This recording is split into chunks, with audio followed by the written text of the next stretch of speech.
Hi, everybody. And I know it's Thursday. I have lots of reasons for doing a program today. One was game five yesterday for the Cavaliers.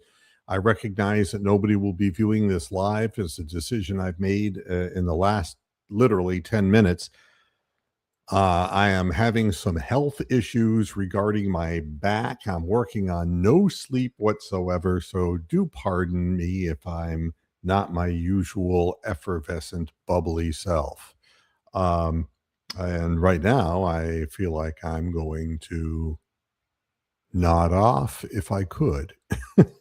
But the game five yesterday has made me want to say, hey, I got some things that I want to say about the Cleveland Cavaliers and some of the mixed messages that get talked about when a team wins versus when a team loses, and how people want to say it's a different team when they win and it's a completely different team when they lose, and kind of want to discuss all of that kind of fun stuff. The game last night was a series of downs, ups, downs, ups, and to really analyze that game, there were so many things as an overview to that game that really make it what it was. For the Raptors, it was clearly Brandon Ingram getting hurt, and we still don't know. At least I don't know if anybody is out there listening to this and wants to jump into the chat. If there's any further word on Brandon Ingram, which I don't imagine you'd be hearing about now, seeing as how they're not going to be playing again until tomorrow. So that was the first thing. And the other thing was Scotty Barnes, who appeared to hurt himself in some kind of way. And I don't know exactly what happened. It looked like he banged knees with somebody, but then he was also grabbing his thigh. And after that, and after he was limping around, he never moved the same, and he became a total non-factor in the game. And those things stand out when I'm talking about the Raptors. The Cavaliers, what stood out for me was that Schroeder finally had a substantive game, and that was very important. And that Donovan Mitchell is moving like a slug and doesn't have his verticality. And that Evan Mobley had a game that where he buried three important 3-point shots and didn't hesitate to take them. Instead of standing there and trying to line it up, it was a much more natural go up shooting motion, and he made those shots, and they were very significant shots. Um, and the turnovers continue for James Harden, and that is an issue as well, and it makes for a very difficult one. Hey, Bronk, how you doing? Uh, I hope if you want to jump in, I decided to do this last minute. If you want to jump in, there should be a link for you on the YouTube page. So feel free if you want to do that, my moose friend. Um, what else I would say about the Cavaliers as far as their role in this, the yo-yo like nature of the team, constantly trying to fight back from 10 points down to pull even and then to get pulled away from again. There's a lot of that going on. And I don't really understand. Uh, while I was watching the game, it was very frustrating. It's like, one of these times you've got to catch up and get ahead, and there was obviously no guarantee that that was going to happen. So that was frustrating. And here comes Mr. Moose. Hello, Mr. Moose. Whoa. So, right off the bat, there was a lot of frustration in watching the game last night because it was, I guess the best way I could put it would be it was irritating. And the team playing in bursts and then disappearing. And it was like a yin and yang, kind of like one of those tug of wars they used to show on television. Uh, and one side gets ahead, then the other side gets ahead, and you were hoping that one team would be able to assert itself. And I'm seeing the way this is being looked upon by the press as if the Cavaliers are the ultimate winner in this game. But make no mistake about something here: the injury or possible injuries to Brandon Ingram that took him out of the game completely, or Scotty Barnes, and it did take him out of the game for all practical purposes and intents. You start getting into that kind of thing, and that's what that is.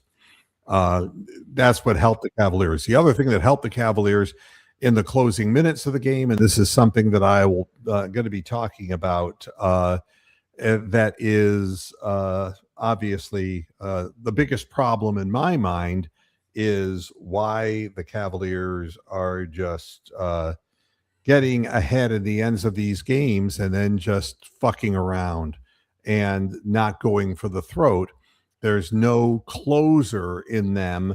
Uh, and it's one of the things that without killer instinct, it's very tough to make it through a playoff series that you could have ended earlier. And so, I don't know. Yeah, It's very frustrating watching this team, and it was so frustrating for me that I turned it off in the first quarter, and then I when Toronto went up like 5 minutes in, I thought they're definitely going to lose this game. Went away, did other things, came back to it at like 2:30 in the morning, and Cavaliers were up, and then they weren't again. And then I thought, oh my god, really are going to lose this.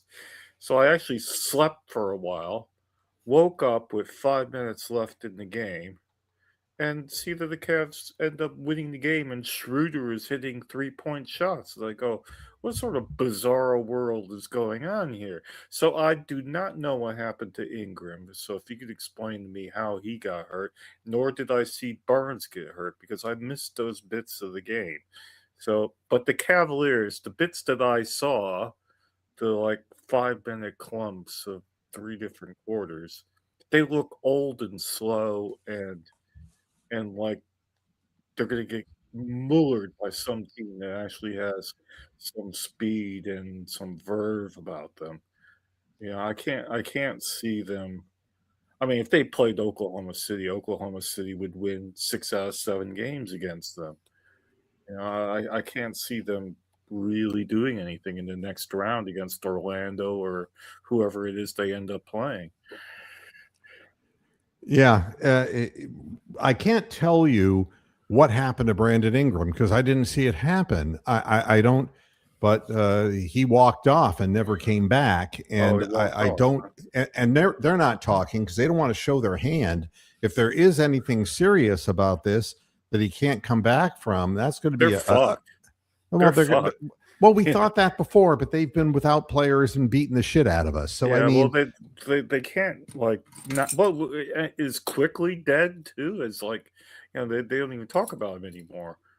So if they don't have quickly and Ingram, then I can't see them. Even if they do beat the Cavs two more times and go on, I can't see them getting any further either.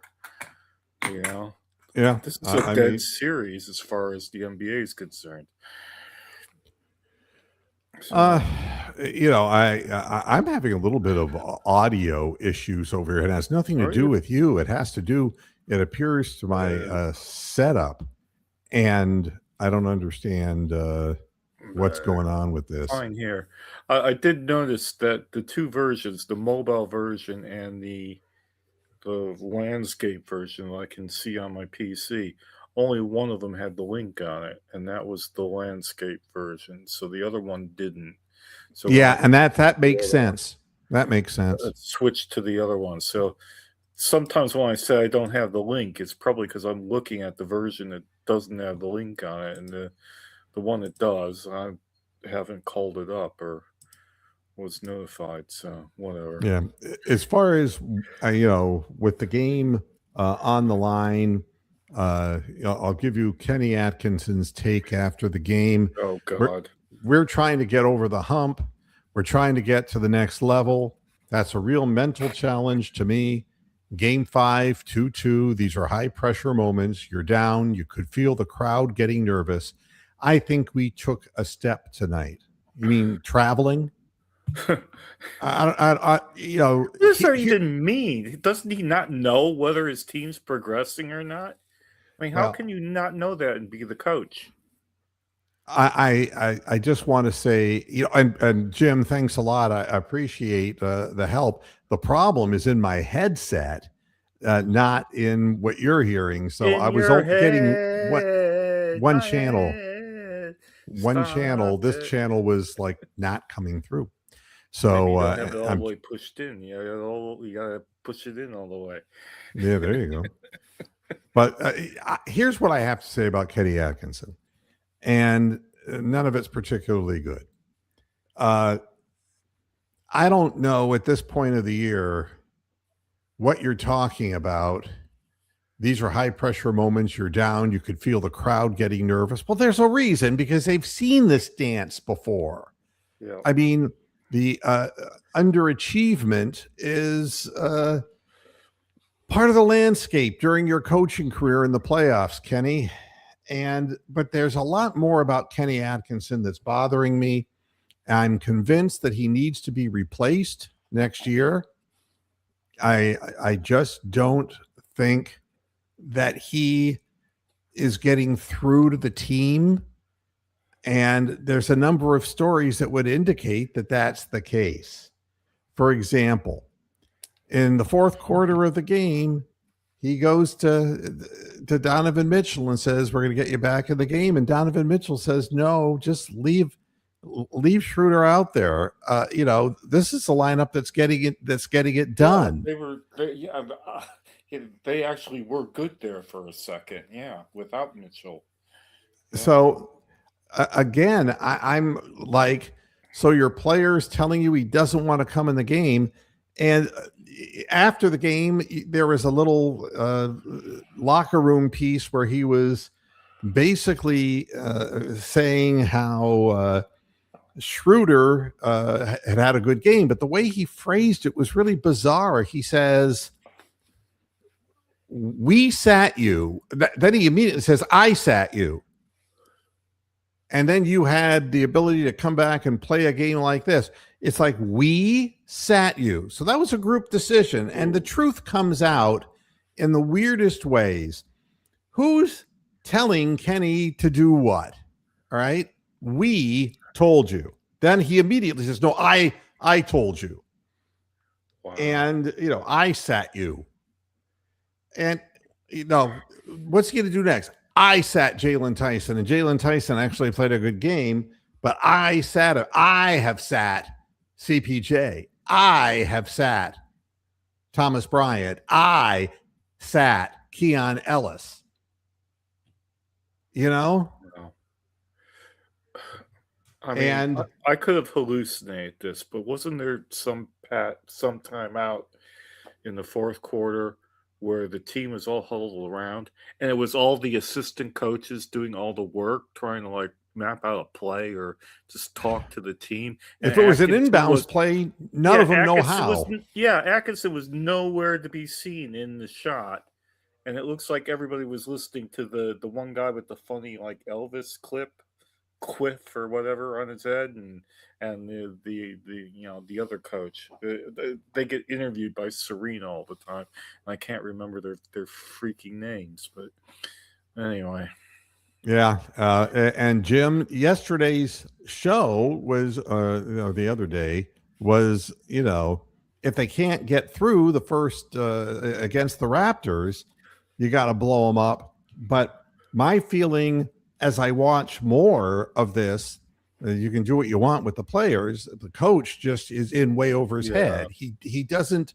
Um, and I'll tell you the thing that really irritates me the most. And sports are a thing of the moment. And we remember the sporting contests that we've watched all of us as viewers over the course of our lifetimes, some of those memories are indelibly etched into our memories because we don't look at the big hole. We remember, the knockout punch, okay, in a heavyweight title fight. We don't remember what happened in the 7 rounds prior. We just remember, we remember Joe Frazier's left hook in the 15th round that sealed a victory against Muhammad Ali in 1970. We remember that hook. And or we remember Mike Tyson knocking over Trevor Burbick, and he falls around the ring about 5 times before he hits right. the ground. We remember that they're one. in every sport you can think of, for me, it was the two things. It was Kyrie's 3-point shot in Game 7 against the Warriors, and LeBron's chase down block. Yeah. And the things and also Kevin Love's moving his feet against Stephen Curry. So these things are the things you remember, but the entirety of the game you don't really look at. It's just these clips that exist in your head. And the thing that stood out in this game, and not just in this game, but in previous games, especially Game 4, they have no killer instinct. And Kenny Atkinson does not let them have a killer instinct. I don't know what the problem is exactly, but the games at the end, and we did it in Game 4 and pissed it away, and we did it again last night. We are ahead by like 7 points and maybe up to 9 points, and we get like 3 stops in a row, and we take the air out of the basketball, walk it over the midcourt, dribble, and end up taking a horrible hoisted shot that has no chance to go in. Not a single play being run, no quick strike. It's like, God, this clock isn't moving fast enough, and we just got to dribble it away. Yeah, that's playing afraid. That's right. You're running out the clock because you're afraid that if you take a decent shot like 12 seconds in and you don't make it, then they'll have a breakaway and get an easy score. That's playing afraid. And that is terrible, because if you run down the clock and hoist up some silly shot with 3 seconds to go, how many 24-second violations did they have last night that even I saw? I only saw like one fucking whole quarter of the game, and there was like, several. I don't know. Well, do they do a stat on that? 24 I'm sure somebody does. I mean, the thing that I noticed more than leading the league in that. Yeah, well, the thing that I noticed more than anything else is if you dribble, and with 3 seconds, you dribble yourself into a long bomb shot. And it happened last night too. And I just was cursing. And that's that Barrett just immediately runs the opposite direction. And boom. They get a rebound and throw it down the court, and it's a 2-second basket for them. Correct, yeah. And I can't imagine what you've done is you ran off 24 seconds and given up a 3-second score. So basically, what's the difference if you take a shot with 10 seconds left in the shot clock, but you do it with aggression as opposed to doing it passively? I don't, and I never will understand it, because it's being a pussy out there, really. Yep. It's being a total, I mean, I hope somebody's listening to this that actually has any connection, but if you're going to fart around with the ball and then hoist up a shot just to take time off the clock, you're Marty Schottenheiming, pussying around in the game. That's what it was. And I was screaming Marty ball when I was watching the game last night.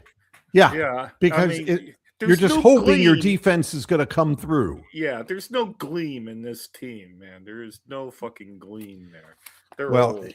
You have no confidence in the offense, Marty Schottenheimer, and neither Yeah. do you, Kenny Atkinson. You have no confidence in just shoving it up the Raptors' ass. You could just blow them out. You could have won game 4, and yesterday's win would have been the end of the series, and you get some rest. But No. instead, this thing goes No. on. Yep, it just goes on. And in my mind, there is no excuse whatsoever for not playing aggressively. And you blame players. I mean, when you say, I'm going to sit Keon Ellis was a player who really helped us when we were playing something that resembled unafraid basketball. And the if you didn't hear, that Schroeder had to the team was, I didn't hear this. oh, this was at halftime. I I want to be able to play the kind of ball that the Cavaliers ball that we were playing when I got here. Yeah. And they just look like they've just been castrated. They have Yeah. No, no yeah, why have they changed their complete Kenny operation? Atkinson. It's pussy ball now. And if it's coming from a higher source than Kenny Anderson, then Kenny Anderson's being bullied by somebody above. And in any case, that he's being mitigated. And there's no way you can win without having a strong voice on the sidelines.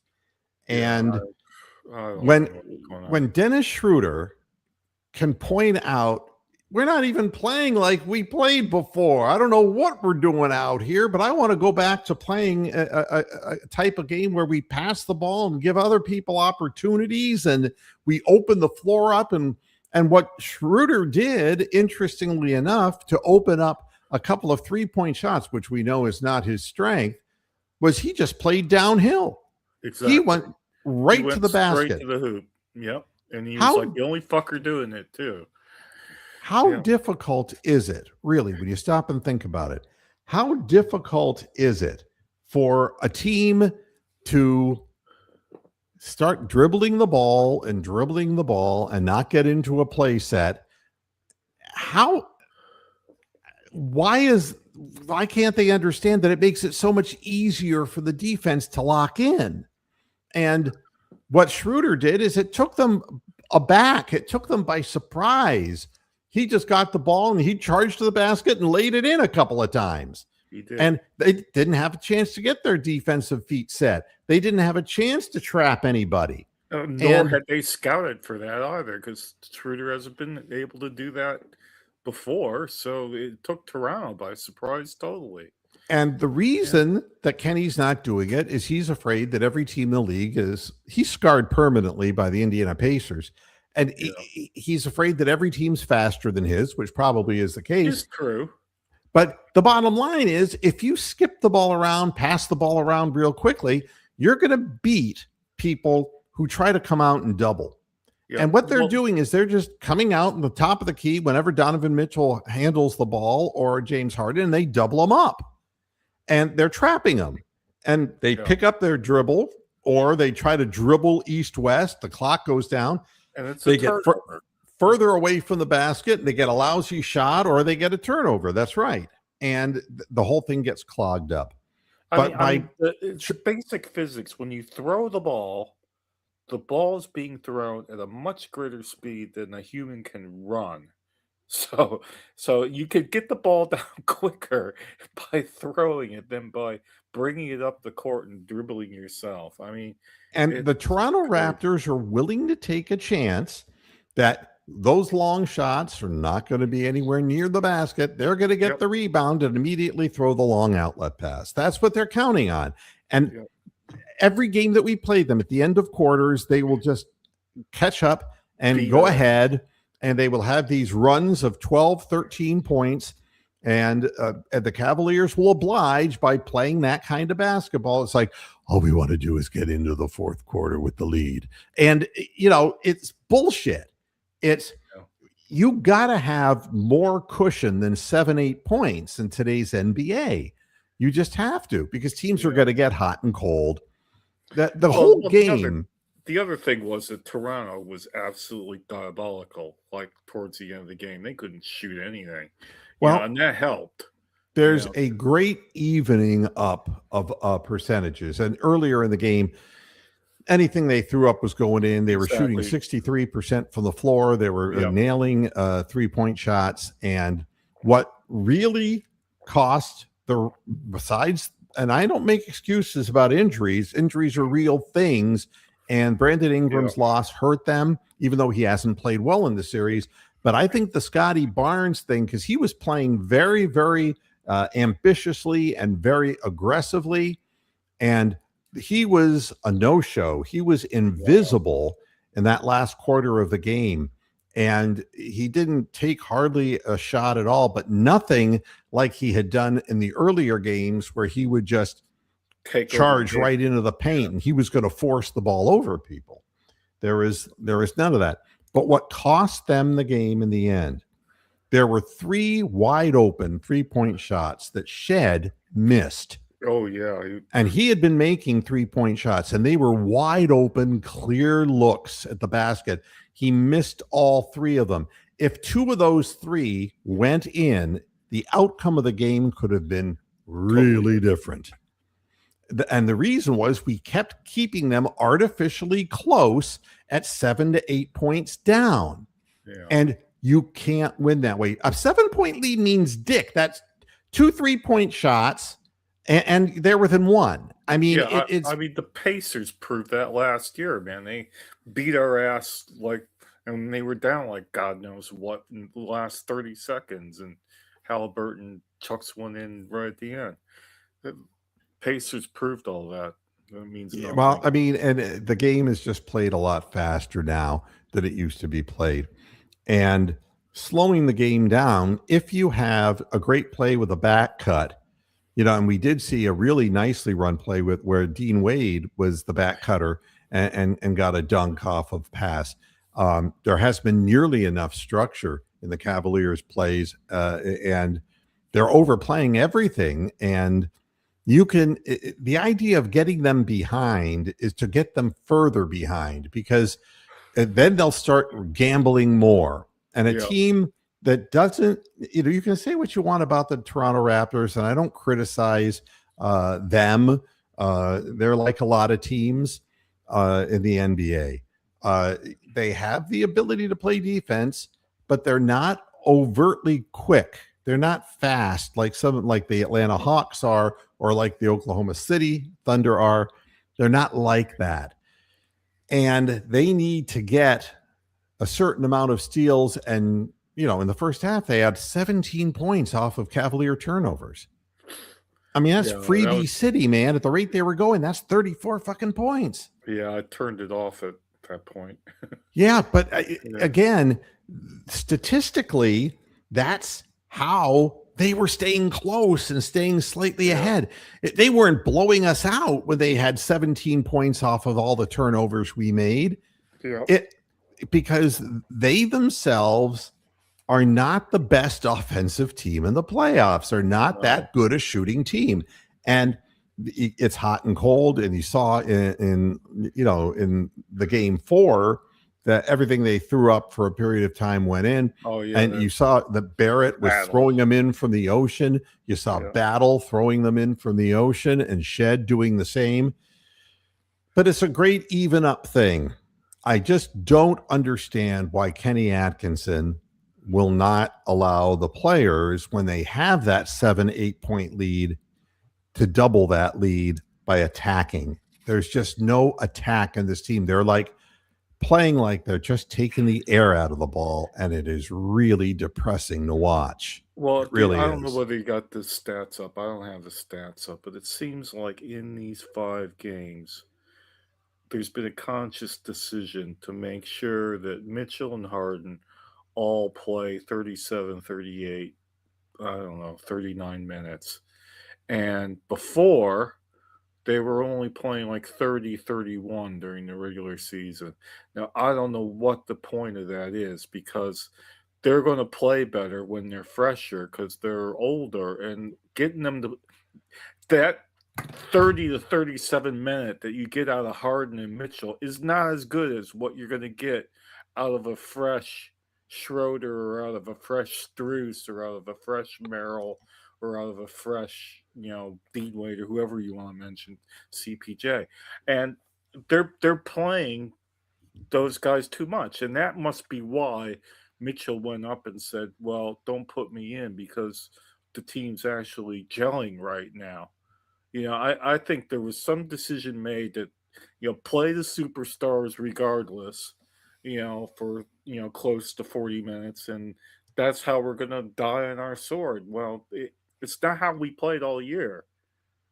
I Right. don't know. Does that make sense to you, what I just said? Well, I mean, you got to have faith in your bench, and it's obvious that Kenny Atkinson has no confidence in a lot of these players, and he's playing some of them by default. You don't get the feeling that he's very high on these guys, and I can tell you that the guys are not very high on him. It was interesting when I went online and kept repeating over and over the idea that there was no killer instinct here, and that there was some kind of a lost connection between the players and the coach.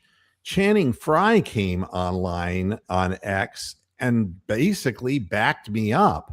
What Wow. he said was, and he's been there, he's a player. He says, this team doesn't look bought in. That was his Wow. comment.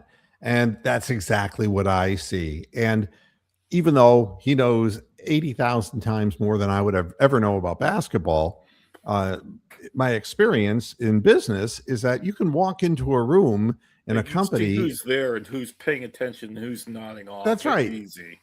That's Yeah. an easy thing to see. And people, either the morale is good or it's Or it's laid shit. back or it's negative. But if it isn't enthusiastic, then there's a problem. The Cavaliers are a far cry from an enthusiastic bunch getting behind Kenny Atkinson and him behind them.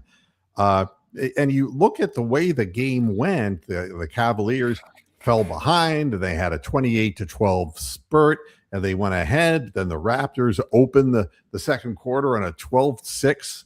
And then by the half, Cavs were down 7. At one point in the third quarter, the Raptors were up by 12 points. And then the Cavaliers scored the next 8 points, and then Cleveland finished the quarter with a 7-1 flurry. You would think that the energy that they were using should have been more consistently used rather than Yeah. every time they fall behind. It's crazy. And an 8-0 run to start the final quarter gave Cleveland its first lead of the second half. This is the way the game went. So they outscored Toronto 25-17 in the fourth. And that's the way they won, but they never pulled away the way they should have. Yeah. That was still a two possession game Yeah. late in the fourth quarter. Yeah, And they were still trying to close it out with 3 seconds to go. yeah, I mean, it was ridiculous. The thing that it sort of reminded me of was the Cavs team when David Blatt was the coach. That's what they look like now. And they obviously fired Blatt halfway through his first season. But that is the sort of David Blatt Cavaliers playing out there right now, who are just like fumbling around, and it's just not entertaining at all. I can't watch it at 2 in the morning, and Well, it's bad. it's not my cup of tea to see a team that is not enthusiastic, not motivated. I mean, if you can't get excited about being in the playoffs, something's terribly wrong with the overall environment. And and then you have Terry Pluto. The Cavs passed a mental toughness test with some menace. No, I mean, you're not watching the game, you bald-headed masturbator. I get I saw more of the game than he did. Then, if that's the case, yeah, this is stupidity. I mean, there were so many opportunities to get rid of this team in Game 4 and set up their actual demise in Game 5. we're just not doing what we're supposed to do, and we just keep them artificially close in games. And it's all of the things that the team used to do, which is the quick passing around the perimeter and getting open looks.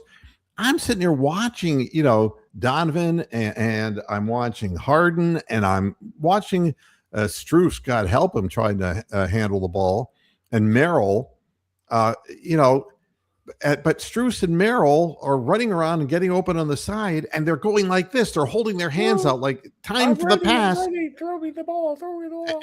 And Harden will just go right down the paint, right through the lane, and either get blocked or throw something up that doesn't get done, or he charges and fucked in the ass and all that. And Donovan Mitchell will drive to the baseline, and instead of throwing the ball into the corner, which is the easiest 3-point shot in the NBA because it's the shortest. Instead of throwing the ball to the open man, and this happened in the game, and I'm trying to remember who the guy who should have had that shot, and I'm not remembering which player it was. Somebody in the chat room probably would remember. He fakes the pass, he delays. Instead of doing it, he then turns around and shoots a baseline fadeaway that comes nowhere near the basket. Yeah. And you got to throw the ball to men who are open, and you got to have confidence in your teammates that they can knock that down. That's it's lacking. And then the headlines, this is that the Raptors have figured out a defense to stop the Cavaliers. So I'm saying that the Cavaliers scored 125 points, and I don't think that's stopping anyone. And if we would just open things up a little bit, instead of being afraid of their fast break, how about a little confidence in your ability to play a little up-tempo basketball in the half court and hop that and skip that ball around and get open looks. Dean Wade was throwing up line drives, and if he's wide open, he can take his time. But if he has to rush a shot, the mechanics just aren't there. Well, game 4, early on, he was declining open shots. Absolutely. He was passing out of them and going deep. Well, don't you think there's a reason why? Don't you think Kenny Greaserhead has something to do with that? I mean, look at Keon Ellis. They were praising Keon Ellis. Oh, his defense. He not only can he steal the ball, he aids us in up tempo. He's adding, going into the lane with the ball. Yeah. Now he's just benched because Kenny doesn't want him anymore. Same thing that happened to Jalen Tyson. Same exact thing. He was playing great. He was scoring points. He was playing rough and ready. And something happened. They changed the way the team played. And Tyson's only a second-year player. He couldn't, it's like he was used to playing the other way. And that's what ended up happening. They benched him. Yeah, and they should go back to playing Mitchell and Arden for no more than 30, 31 minutes and see what fucking happens. And I think we win. Well, to me, Keon Ellis is a guy who has an odd shot release, and it's not so different than what Jalen Tyson was in his rookie year. Half the team is odd shooting, really, when you think about it. You've always had these guys. You got to have good mechanics. And Jalen Tyson, it was, he would catch the ball here, and then he would bring it up into his shooting motion. And in that split second time, somebody was behind him and knocked close it out. Yeah. Closeouts. And what he practiced all last off season was catching and shooting in one motion with his arms already up. And if you look at that's something that Sam Merrill does. Yeah. And, but Keon Ellis, he has this weird side spin on the ball, and there should be an imparting of backspin instead of side spin on the release.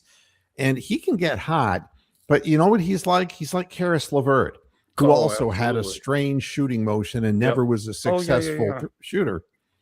And he's not, and now, he has a few bad games and he's benched. Yeah. So now he's more fucked up in the head about his shot than ever.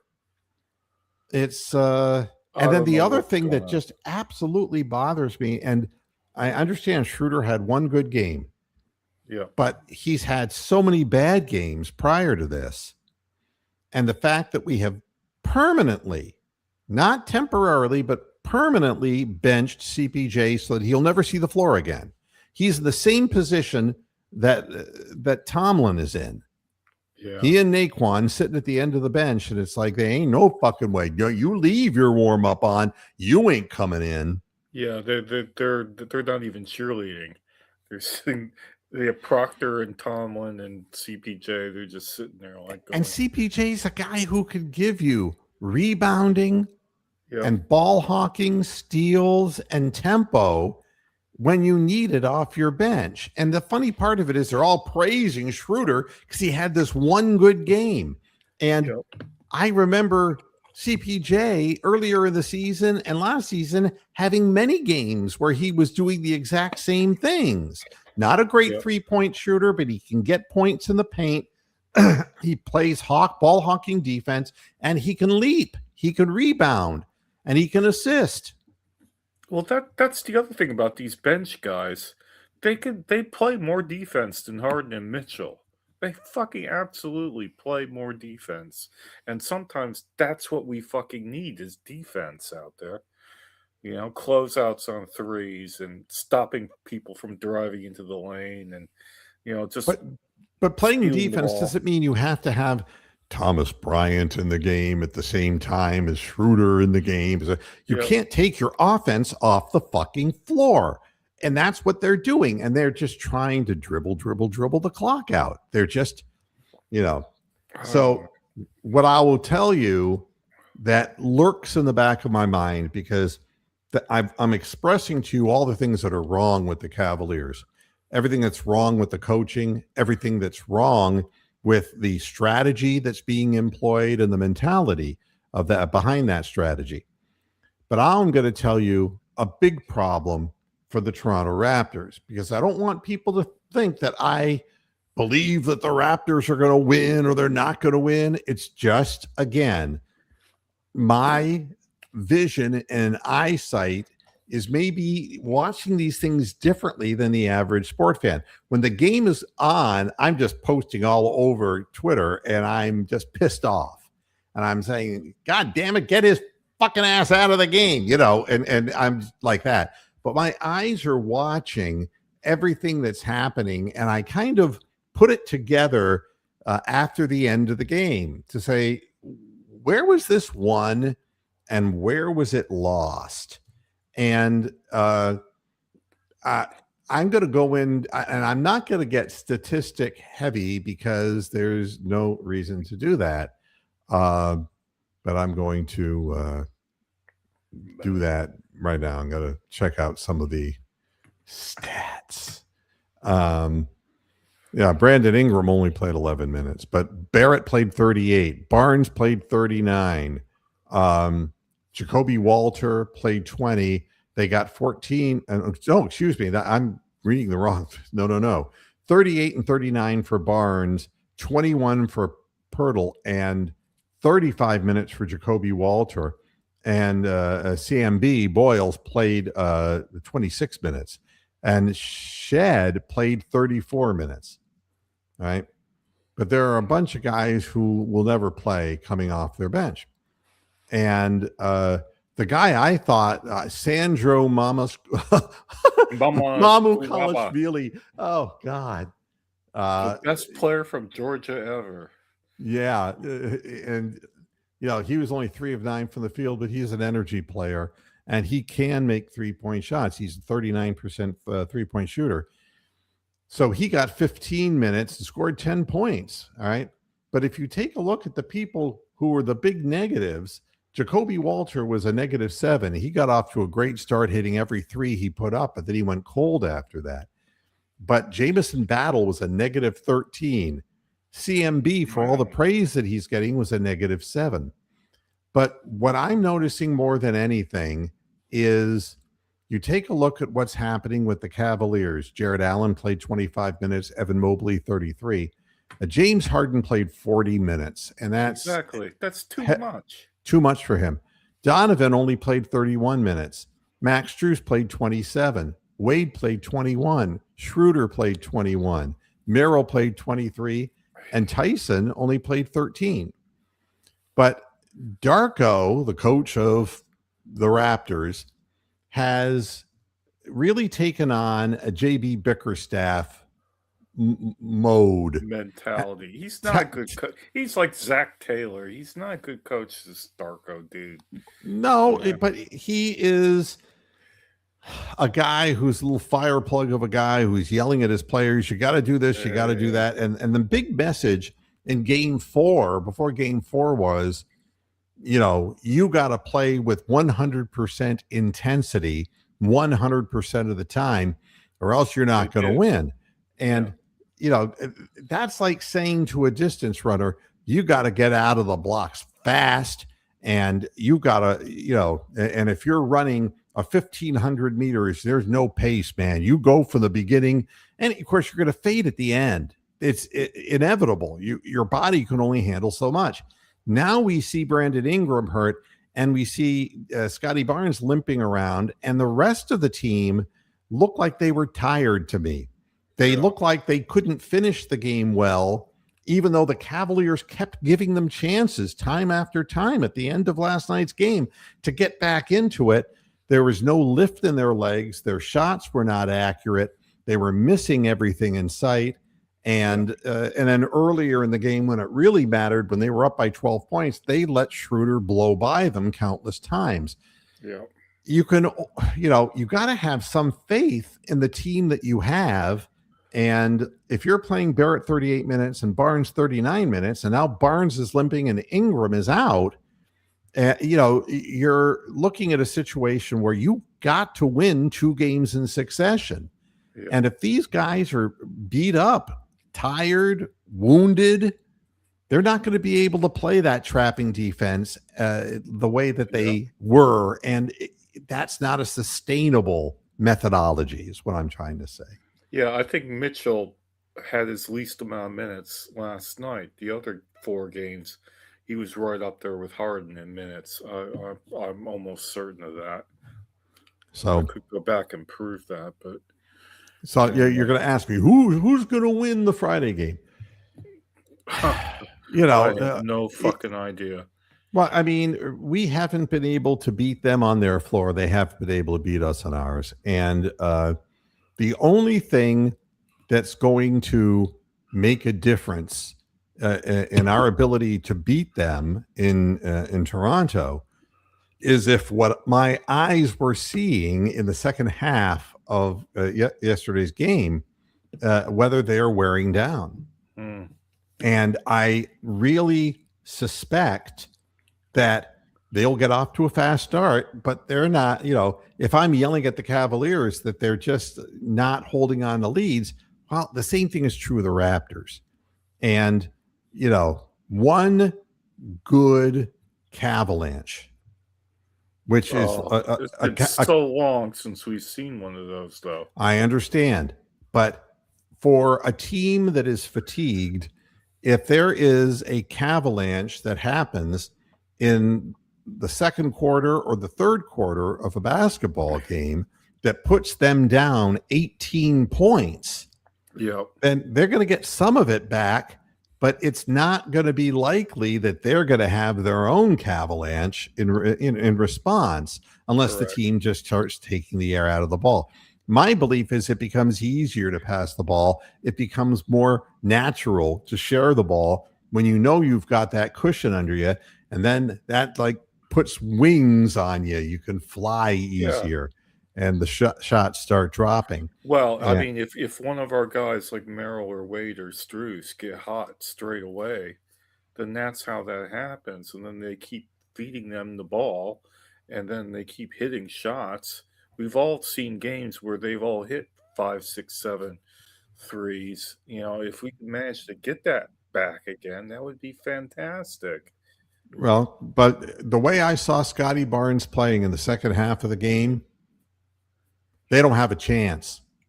Now, he may be 100%, and it's not a problem for Brandon Ingram also. That's entirely possible.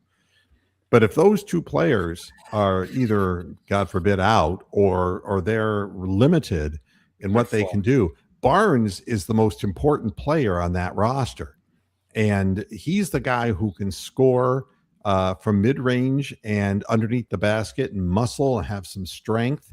He also can play a peel off defense. And I was noticing that when the Cavaliers were driving the ball down the paint, that he in the beginning of the game was sliding off and was blocking shots.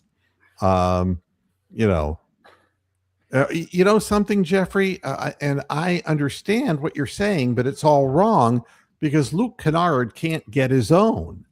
I mean, Correct. if LeBron James is on the court, all right, and he's throwing laser beam assists and he's getting 10 assists in a game, it's radically different than Harden getting 5 assists in a game. Yeah. Luke Kennard is going to sit there masturbating. He's not going to ever be in that open shooting position. This is what's happened to Maryland Strus in this series. It's not that they're doing anything great defensively, it's that there's no ball hopping. There's nothing moving that to be able to move faster than the Yeah. speed of the defense. Yeah. And the two guards are holding onto the ball for an inordinate amount of time. That's what's happening. And I don't know what to tell you, except we have. I'm happy with. I don't need Luke Kennard. I've got Sam Merrill, and I'll ride with him, no problem. And I'll ride with Max Strus. I'll ride with these two guys. But what point do they serve on the floor if they're spacing? But the ball handler is two guys up front just giving it back and forth to each other. That's just pointless. Yeah, I think I'd rather have Struce and Merrill than Kennard and Marcus Smart. Yeah. You gotta And say that with Tommy Heinsohn accent. Marcus Smart. Smart. Yeah. And yeah, we are lucky, and so is Schroeder lucky. And I still don't like the trade. I don't.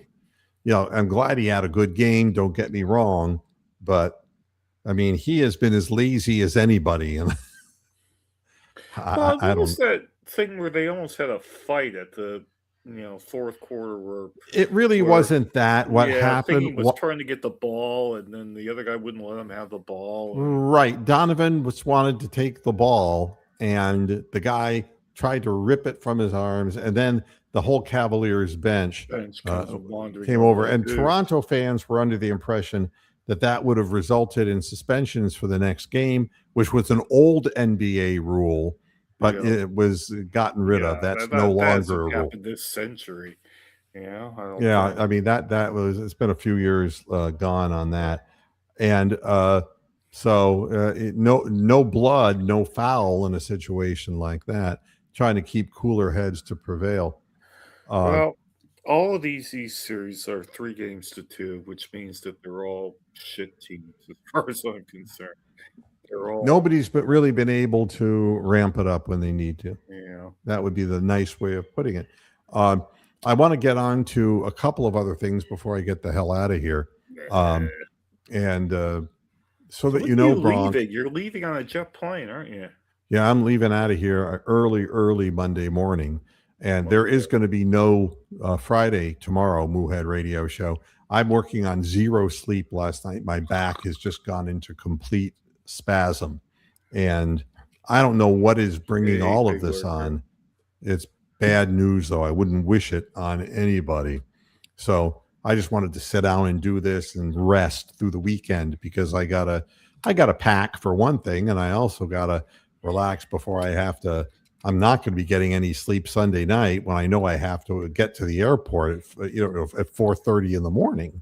So, and there ain't going to be no fucking show on Monday when I get there.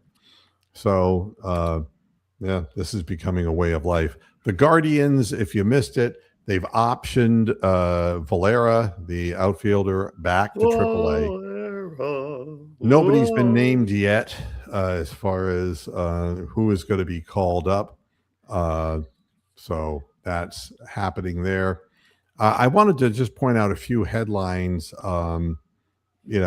Here's a headline, and I'm not going to put it up on screen because I don't have the fucking time to do it or the desire. This is again Cleveland.com.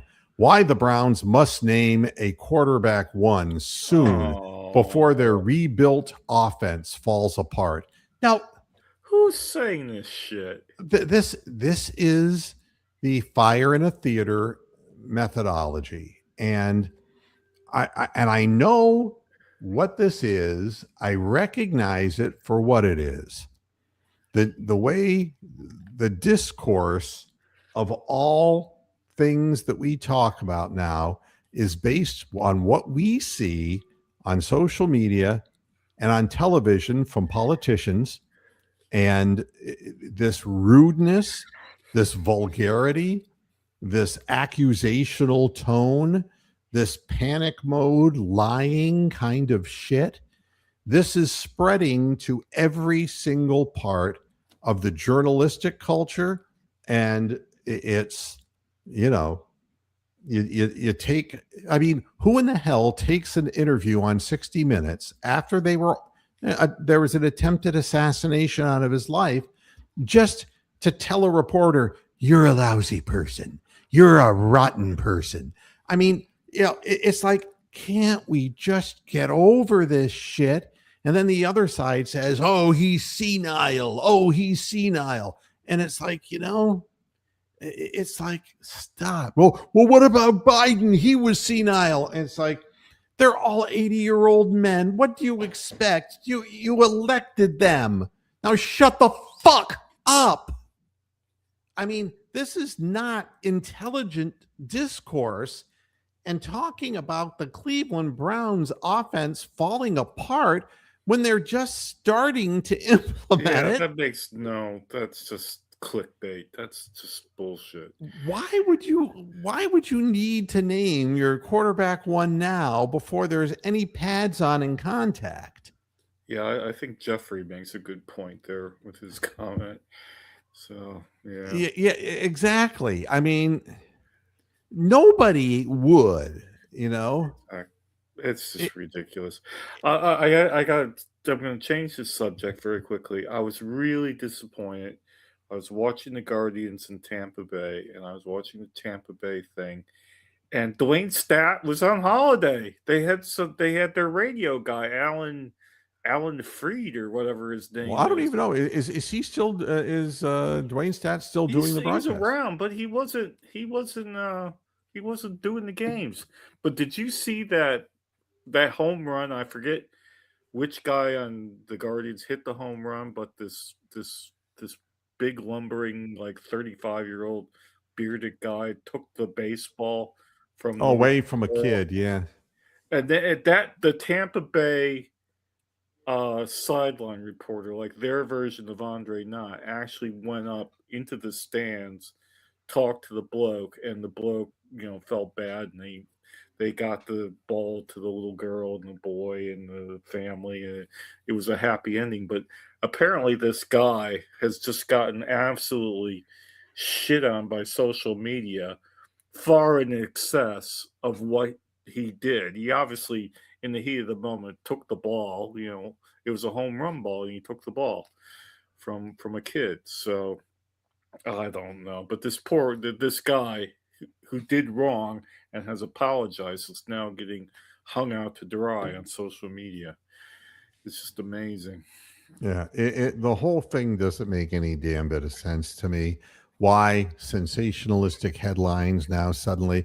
And I think it's because there's just no talent, there's no content, and people would rather just, you know, I don't know. There's 24-hour sports channels, and they have to make shit up to fucking put on the air. It's just and the Cleveland.com is even worse. It's just amazing. yeah, I and don't know. I'm trying to look for something. I'm running through all of the things that I posted on Twitter, and but I'm not finding this one particular thing. It's But a very big Saturday for me and Big Lurker. One of our two teams, or none of our teams, might go up to the Premier League automatically, depending on results. So we will be up at 7:30 in the morning your time watching this play out, and it's bigger than the Cavaliers playoff game. I can Well, not in America. No, it's huge. It's worth it's a 50 million game, 50 million pounds worth of money that you get being promoted up into the Premier League. American sports should have relegation. Then you'd know what real tension and real fear is like. Promotion and relegation. That is just next level shit. These 4 or 5 playoff series or 3-6 playoffs, they're fucking nothing compared to relegation and promotion.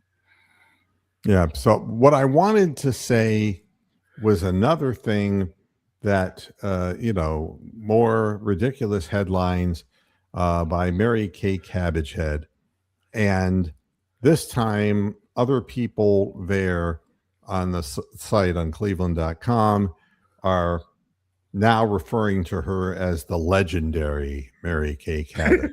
She is. And they're doing it just to get under people's skin. What they're doing is trumping. All right. And I'm just being honest. I'm not doing judgment or any of that. Okay. Just trying to get under people's skin. And that's the motivating force of today's society, I guess.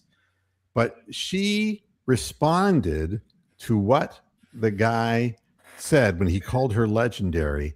And she gets on there and posts this thing that says, I am just so grateful that and happy that I have been a role model for so many women in sports. I mean, so I wrote to the guy who wrote the goddamn thing. I said, name me 5 women who were motivated by Mary Kay Cabot, who went further than she, because she's only been in one fucking city in her whole life. She's never accomplished a goddamn fucking thing. She makes up headlines. She's slow. God only knows. She's slow on any news story, and anything she ever predicted with inside information never comes to pass. Who did she motivate to move up into the higher ranks of a male-dominated sports world? And the answer is not a fucking person. I mean, she's delusional if she believes that she's that. Is there any like 30-year-old women out there that said, if it wasn't for Mary Kay's shining example, I wouldn't be the sideline reporter that I am right now? That is just it's deplorable. The whole thing is deplorable, and they're only doing it so that they can drum up numbers and responses on their posts, but there's just no validity to what they're saying. So then we end up with this from the Orange and Brown Talk, which is the Mary Kay Cabbagehead bullshit. This was by somebody else who won't even credit themselves with this particular headline. The harsh truth Browns fans didn't want to hear. Deshaun Watson was never really gone. Hey, how much further can we drag his carcass through the mud? This is what they're interested in. They're not interested in a better team. They're not interested in winning. They're not interested in anything constructive that might even resemble information on how the team might get better. They don't care. And then there's this stupid headline. Travis Bazzana is 0 for 6 with the Guardians, but already looks like he belongs in the big leagues. Now, what the kind of fucking, I mean, this is almost like, it's like The Onion. That's what it's like. We've got our own version of The Onion here. It's called News Thump. It's even more hilarious than The Onion because they can get away with more. And here's how the article begins. Here's how the article begins. He doesn't have a hit yet. He's 0 for 6 through his first 2 major league games with 1 error already on the books. By the raw numbers alone, Travis Bazzana's debut hasn't looked like much. But if you're really paying attention, well, I am. I'm watching the games. And it's like, Leave him the fuck alone. He's 23 years old. He's trying to make his way into the big leagues. Chase DeLauder had this incredible start. Then it's been Yeah, a real rough go, and now he's starting to pick up the pieces. He had the game-winning single, yesterday, and young players take time, and everyone sits there and says, oh, the great Jose Ramirez. He was up and down like a yo-yo from AAA to the had team. more options down to Columbus than bet. Jim Hammer. It takes a while. Different players mature at different times. And, making these presumptuous headlines, it's really bizarre. Even the Tampa Bay guys. One of them, which is Brian Anderson, the former Tri pitcher, and their radio guy in place of Dwayne Stat. He was saying that the league had slightly caught up to Chase DeLauder, but he had this great start with the 5 home runs, but hadn't had any since. And he goes, "Well, that's just normal. That's how things work in Major League Baseball. You can't expect the guy to hit 500 home runs in his first year. He's going to have slumps and things." So the Brian Anderson and then the other guy were like going on about this, and it was just like common sense, really. But and here's another one of her. This is another Mary Kay Cabbagehead post from yesterday. With my breaking news here that Deshaun Watson has taken the lead over Shedeur Sanders in the quarterback competition and has the inside track to win it, I think they should declare him quarterback 1 as soon as possible and let the first team offense start to cook. They don't even know what the first team offense is. We don't even have a first team offense. I thought, is there a depth chart out even? No, it's just foolishness. Oh, that's just make it stop. I know it's really unfortunate what this is all become. It's not a fucking horse race. Who's going to be quarterback 1? It's not Secretariat versus Red Rum or whatever. It ain't that. Yeah, and then Olivier Roux, he's the 7'9" basketball player who played for Florida off the bench, barely. He sounds like a chef, like Olivier Roux. Beef bourguignon with Olivier Roux. It's like, I am going to make a croissant for you.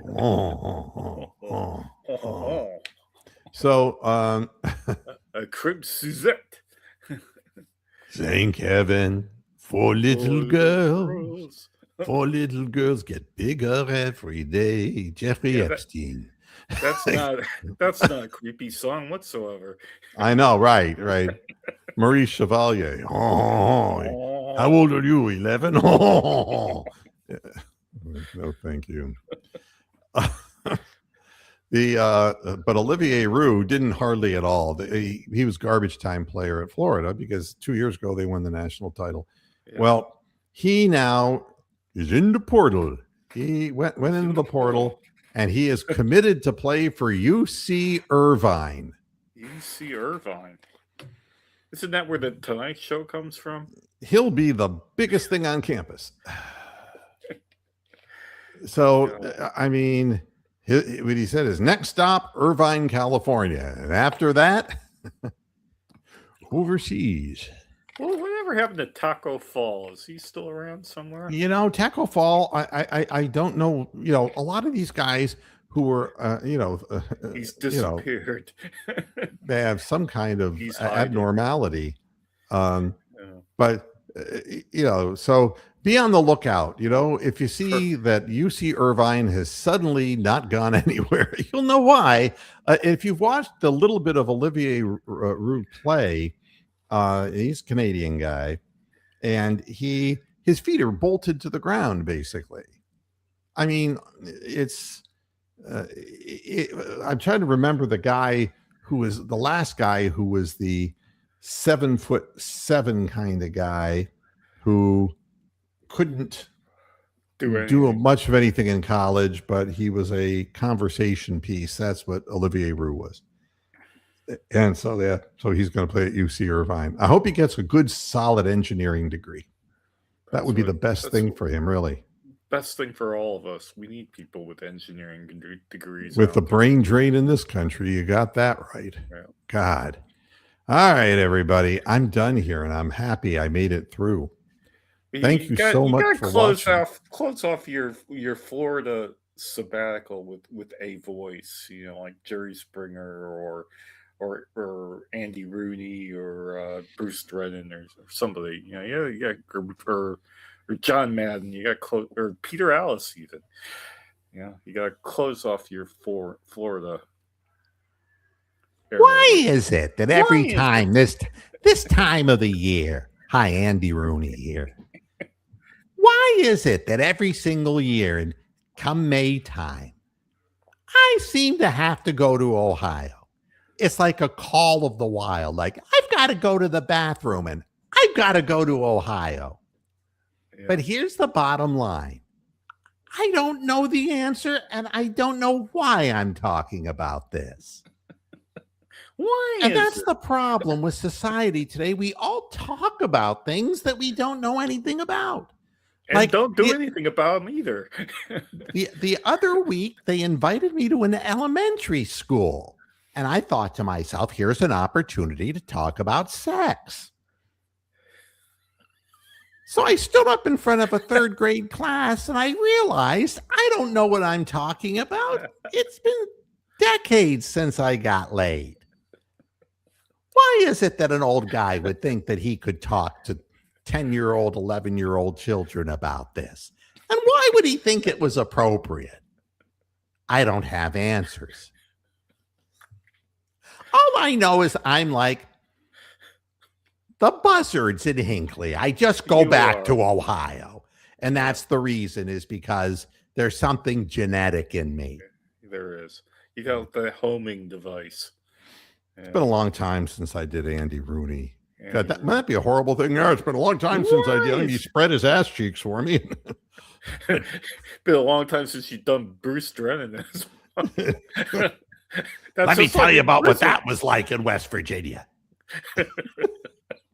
Things were a little bit tight, if you know what I mean. Yeah. I didn't love it, Cleveland. Yeah, it wasn't almost heaven. It was almost hell.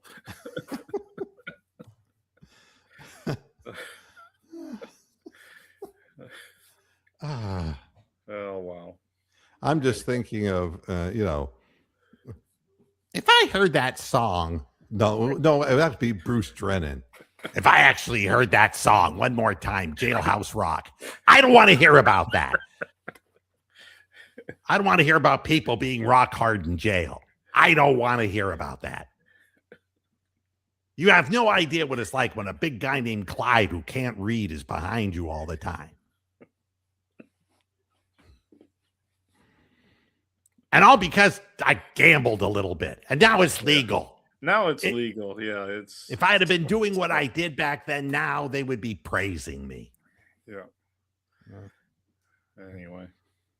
All right, Big Lurker, thank you. I'm hoping for safe travels as well. It's all up to Allegiant Airlines, I suppose. And I will. How's the doggy getting up? Is the doggy all organized?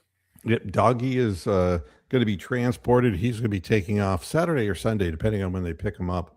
And good luck to Lopez. Yeah, it's not real fun for him, but he's up to the challenge, I'm sure. And I got to go out now and walk him before I pass out. I mean, I'm literally running on fumes here. And yep, but I appreciate you jumping in and joining me on the program. And for the people at cleveland.com, it's not that I hate you. It's not that I look down my nose at you, and it's a sizable one at that. Yeah, it's Conch City. Yeah. It's not that I have a big nose. It has nothing to do with that. It has everything to do with the fact that you purport to be something that you're not, and that you're just stirring up dirt for no reason. And you have a fan base that is starved for winners, and you can make them jump, just by shocking them. It's pathetic. You It's just just want pathetic. we just all want them to be better journalists, basically, Well, and and do to their educate the job. fans, we wouldn't Yeah, have such ignorant comments if we had a more educated fan base. And the correct. responsibility of an educated population is in the hands of the people themselves, and having something to base their opinion on besides their personal experiences or prejudices or whatever. Yeah, There's more to it than that. So, yeah, I'm living in, a make believe world, but I still have yeah. to call it out because it's really lame. It really is lame. All right, Well, everybody. see Thanks a you lot for next tuning week in. sometime. I'll be back. I'll be back. Not Monday, not tomorrow, but later in the week of May the 4th, and Different bat time, different bat channel. yeah, Yeah. and we'll see. Assuming that the internet is still running and the hamster isn't totally tired like the Raptors. Thanks, everybody. And I'll be back with you when you hear from me next. I'll let everybody know that I'm safely in Ohio when I arrive. Until then, hasta la vista, pasture heads.